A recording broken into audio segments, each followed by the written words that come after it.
I used to be terrified to quote my financial planning fees until I learned these 3 scripts I'm going to share with you in today's video.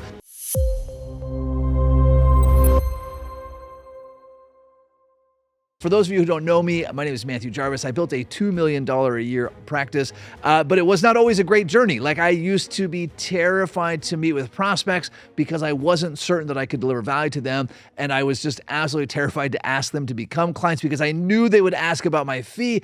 And when I quoted it, I knew they would question my fee, and I didn't feel like I had good answers. And so it became a very awkward process. It just sort of like escalating awkwardness, the client waiting for me, or the prospect at that point waiting for me to tell them about my fee, and me being afraid to tell them my fee. So in this video, I'm going to share with you the 3 scripts that made all of the difference in the world. The first script, which I learned from Nick Murray in his amazing books, is a version of this idea, or this script, that it only makes sense, Mr. or Mrs. Prospect, to hire me if the value that I provide exceeds or is some multiple of the fee that I charge. Right? So I use that script every single time because this seems like an easy deal for me. Like, I'm not saying, hey, buy this magical thing. I'm saying, hey, only hire me if the value in your mind is worth some multiple of the fee. So now we've created a framework by which they can measure me, value versus fee. Now, this is still a very subjective measurement, but it gives me somewhere to start. So I always use that one. Hey, it only makes sense to hire me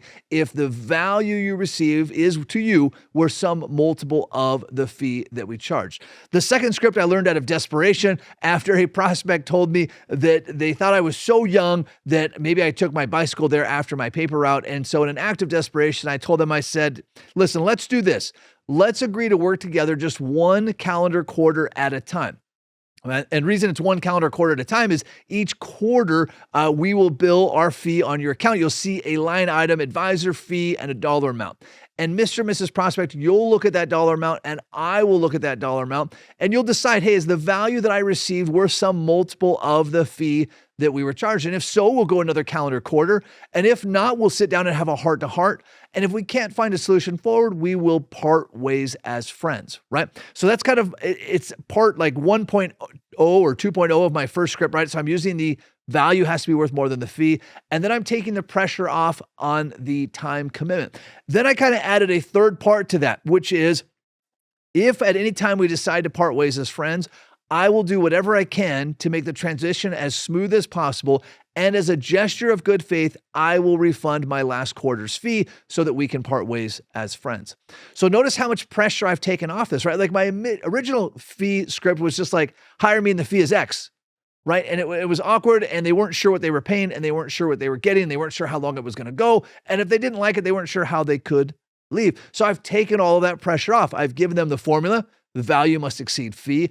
I've explained how my fees are charged. There's a line item on your statement every quarter. And then I've explained that they're not stuck, that at any time they can leave, and that if they decide to leave, we're going to part ways as friends. Now, sometimes advisors get hung up on this script, and I did originally as well, because they're saying, hey, you're drawing too much attention to how they leave. That's okay. I want to identify the emergency exits because it takes all of the pressure out of the room. I'm much more likely to say yes if I know I have a way out than if I don't. I use this example quite often because it's fresh in my mind. I recently purchased a new truck, and when I went down to the dealership, they did not say, hey, Matthew, why don't you pay for this truck and take it home, and within the first 10 days or 30 days, you don't like this truck, we'll just take it back. They didn't even tell me like, hey, listen, you could drive this truck for a year, and here's what the trade-in value will be. They said, hey, listen, I had to literally sign a form that said the second I hand over keys to this truck, it's mine, and they will not ever take it back.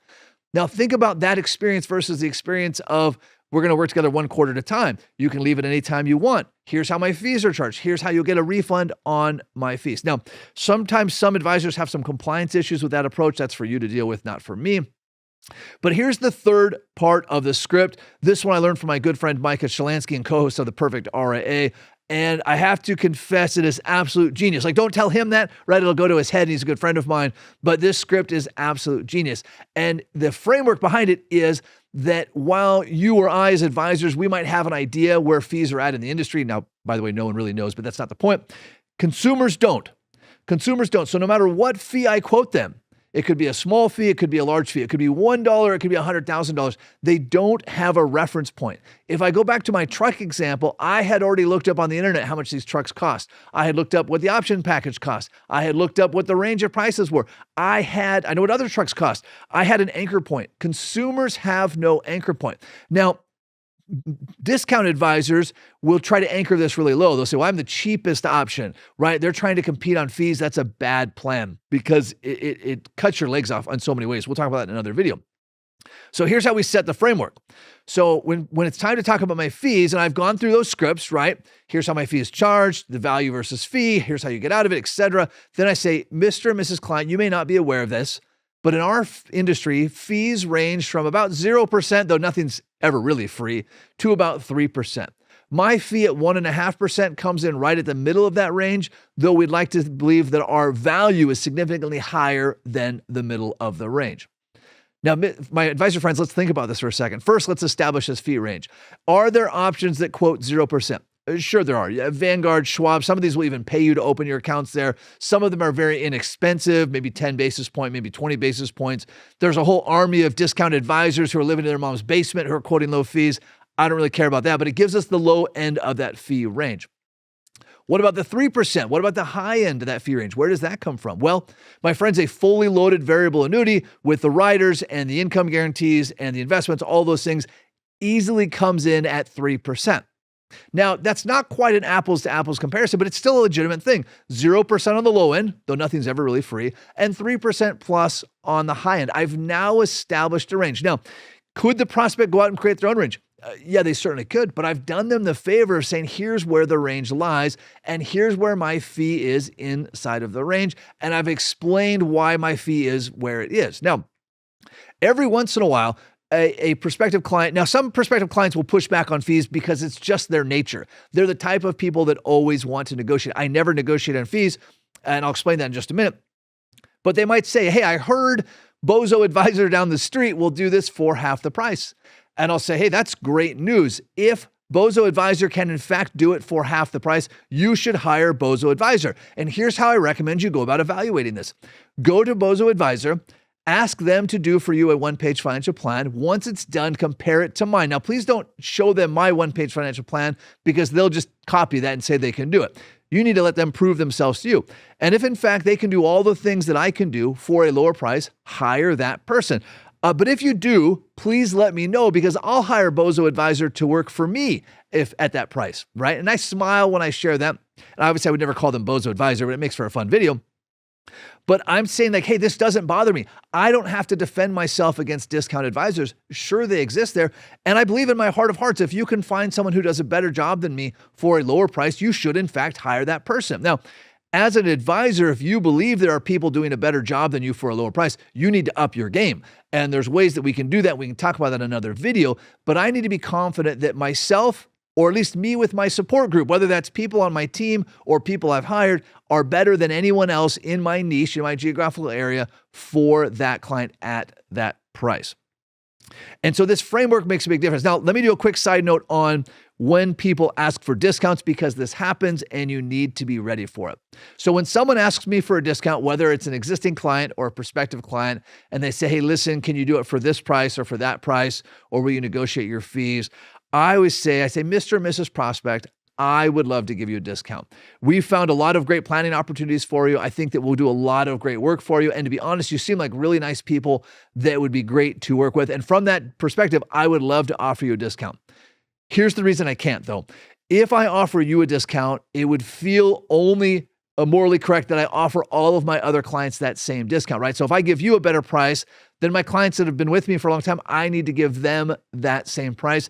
And if I gave everyone that same price, I would not be running a profitable firm and I would then go out of business and it would be a lose-lose for everyone. So I appreciate you asking. And again, I would love to give you a discount, but I charge all of my clients the same fee. That way, every client I meet with, I can meet with integrity. Does that make sense to you?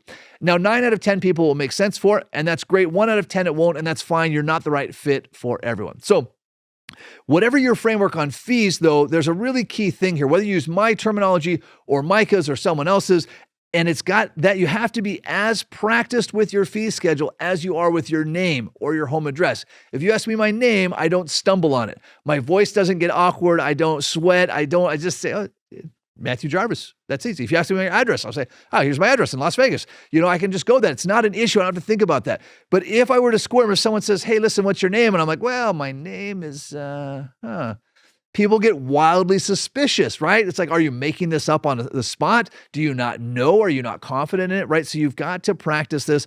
Practice it in front of the mirror, practice it on your assistant, practice it on your spouse, on your kids, on me, whatever the case may be. Record yourself doing it until you're so confident in it that it sounds like it's your name. Now, if you still have some doubts about this, the other kind of trick that I always use is find someone else who's doing the same amount of value that you are and copy their value schedule and copy their fee schedule. So if I say, listen, you use me as an example, right? We charge 1.5% on accounts under $2 million. You can say, listen, if Jarvis can charge 1.5% on accounts under $2 million, and these are the things he's doing, and I'm implementing his systems, then I'm going to charge the same, and I'm going to tell myself that is the market price. So there are definitely some head games to play with yourself here, but they're not any worse than the head games of, I'm not sure what I charge, I'm not sure if I'm worth it, and if someone hires me, I'm not sure I can deliver value.